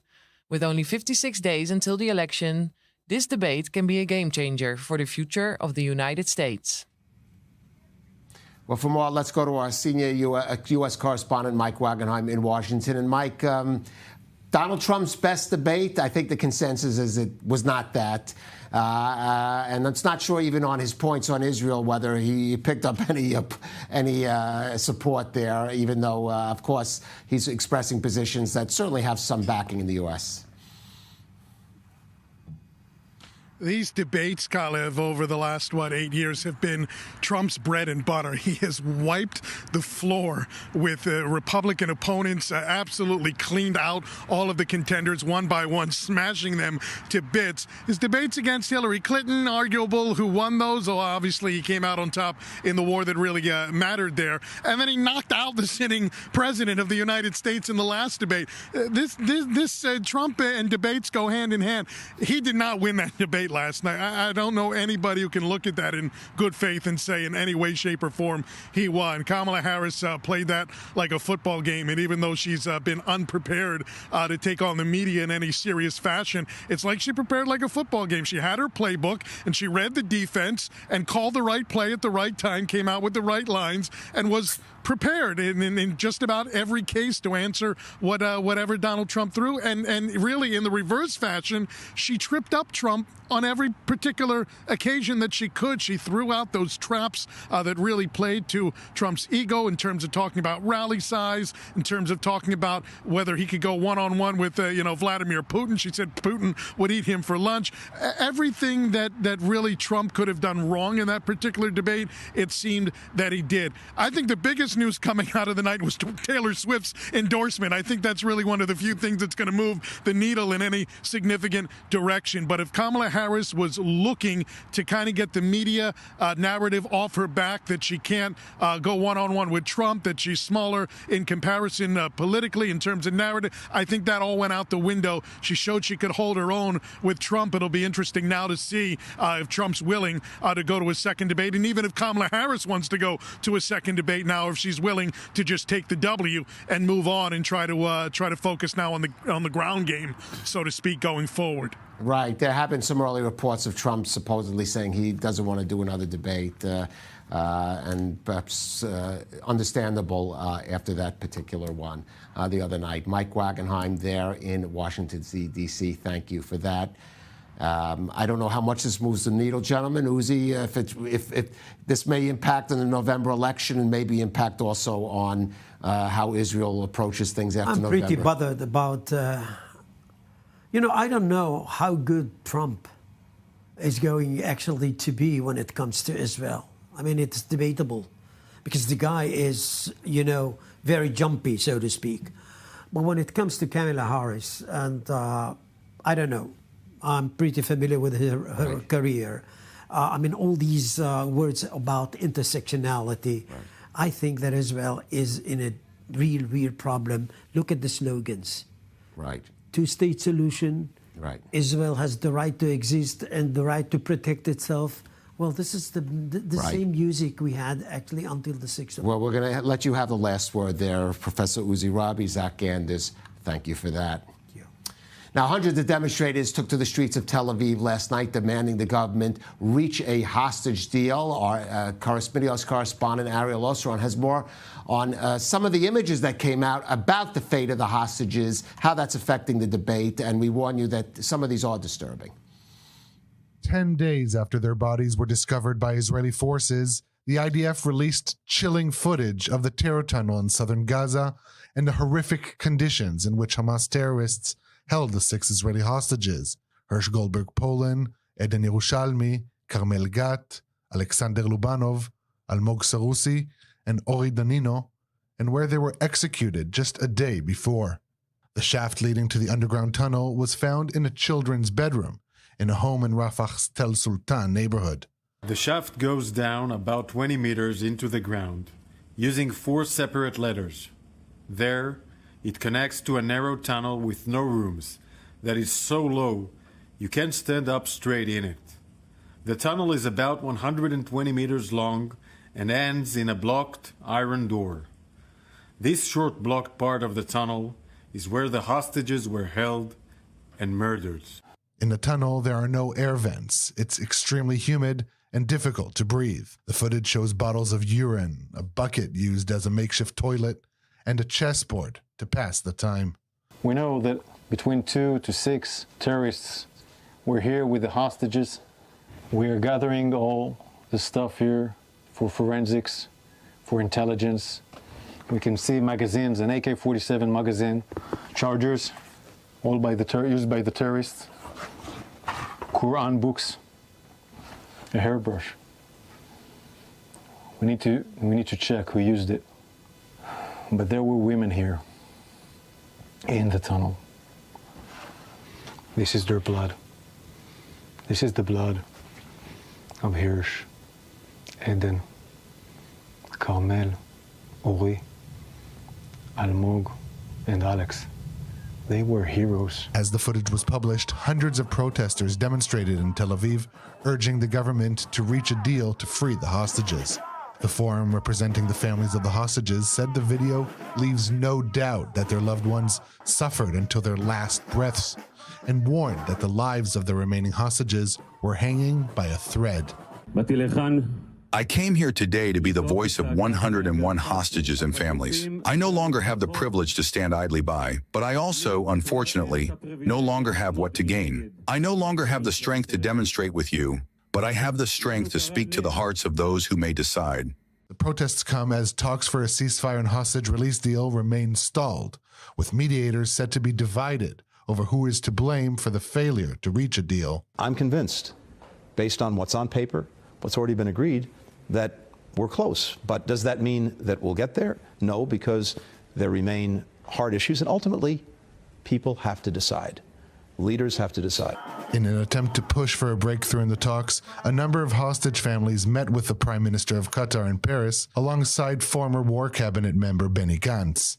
The message of the Qatari negotiator: they continue to be engaged in efforts to bring about humanitarian calm and the release of the hostages.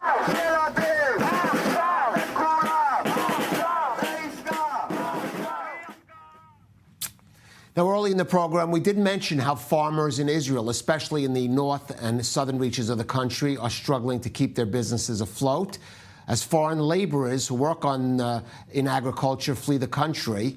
And this, of course, unfortunately, is not changing as the rocket fire continues. However, there has been one saving grace: volunteers who have stepped in to keep the harvest going. Natasha Kirchik has that story. This greenhouse, now it's empty. It's usually on the winter, it's full of tomato. It's like 100 ton. And because of the war, I didn't plant new seeds. This is Yossi Inbal. He's a farmer from southern Israel. Every year, his farm produces around 700 tons of fresh produce. But when the war began on October 7th and Hamas violently infiltrated Israel, everything fell apart. At the beginning of the war, most of the workers just ran away. We stayed without worker, and we couldn't continue do our business to plant the new seeds and grow new vegetables. I can't do it by myself. Pick all 5 acres of tomato. Yeah. A lot of it just go down to garbage. On October 7, we woke up of the sound of the rocket and the siren. We took the children, we just drove like crazy, far away from this area with the terrorists. And we got lucky. My wife, she was born in Kibbutz Be'eri. My wife's grandmother, she got shot, passed away 2 weeks after. Yossi's farm and home is in Moshav Oat, just 5 miles away from the Gaza border. When the war started, his family was forced to evacuate for over half a year. But Yossi decided to come back the very next day to try and convince his farm workers to stay on the farm. How many workers do you need to actually harvest these vegetables? About 15. So you're saying you need 15 workers for this greenhouse? For this greenhouse. So and you lost half of the workers when the war began? Yeah, but I don't have one greenhouse. I have many. Most of the farm workers in Israel are foreigners, and many have fled the country since the outbreak of the war, causing the agricultural sector's workforce to go down by about 40%. The labor shortage has triggered a major food crisis, and the impact has been particularly rough for farms close to the Gaza Strip, a region that's responsible for 75% of Israeli vegetable production. How were you able to at least save some of the vegetables that you had here? The beauty of the Israeli people, when you need them, they come to help you. Yeah. Many, like thousands of Israeli came from the center, from the cities to help us. Right. Every day, they help us, they save us.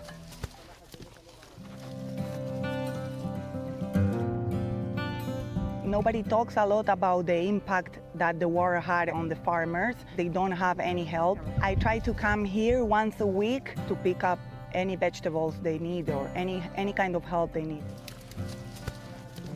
That's Stephanie. She is a volunteer for the food rescue organization Leket, which has been sending tens of thousands of volunteers to farms across the country that have been badly impacted because of the war. I normally buy lemons in the supermarket, and I'm hearing the impact of not having enough. 1,000 tons of agricultural produce went to waste. That is 22% of Israel's national agricultural production. During that time, food waste cost the Israeli economy $275 million. And as a result of the shortage of fresh produce because of that hit on local farming, vegetable prices have risen by 18% and fruit prices have risen by 12%. The good news is that there is work being done to prevent this issue. Since the war started, tens of thousands of volunteers have gathered to save over 35,000 tons of fresh produce. That's worth $50 million.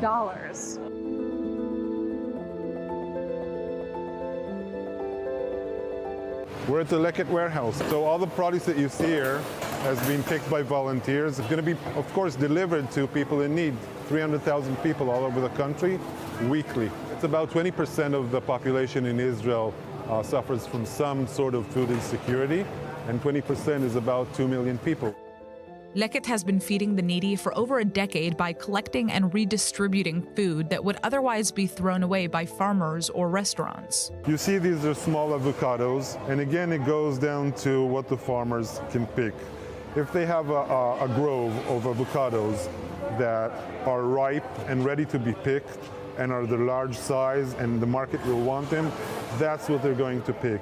And in the past, they would wait until this would grow somewhat and then pick this as well. Now, they just don't have the labor for it. They don't have the manpower because the labor will come and pick the next grove that has, again, the large avocados, and these are left behind. So that's why we're there, and we're trying to pick as much as we can.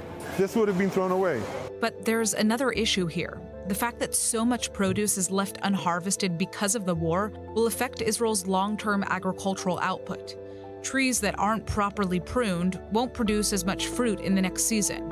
And this is particularly a serious issue in the north of Israel, which is constantly under rocket fire from the terror group Hezbollah out of Lebanon. Many farms there are just too dangerous to access.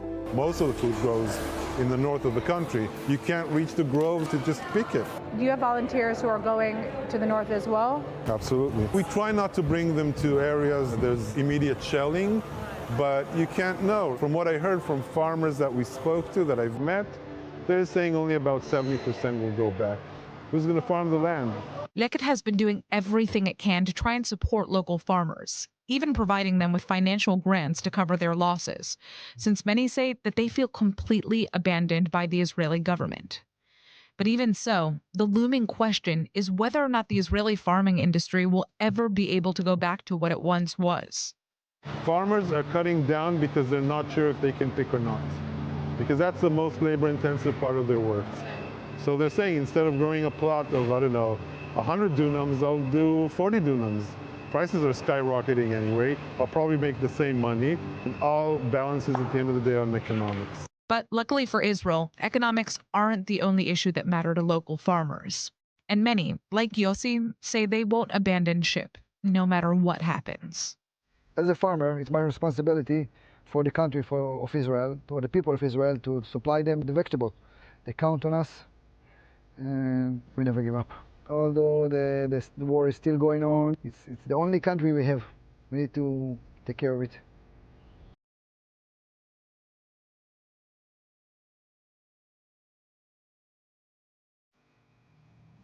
That's tough going for those farmers. We should note, of course, this is the anniversary of the worst terror attack in U.S. history, 9/11. Of course, as a native New Yorker, it's a day with a special meaning for me. And so for any of those who did lose their loved ones in 9/11, of course, may their memory continue to be a blessing.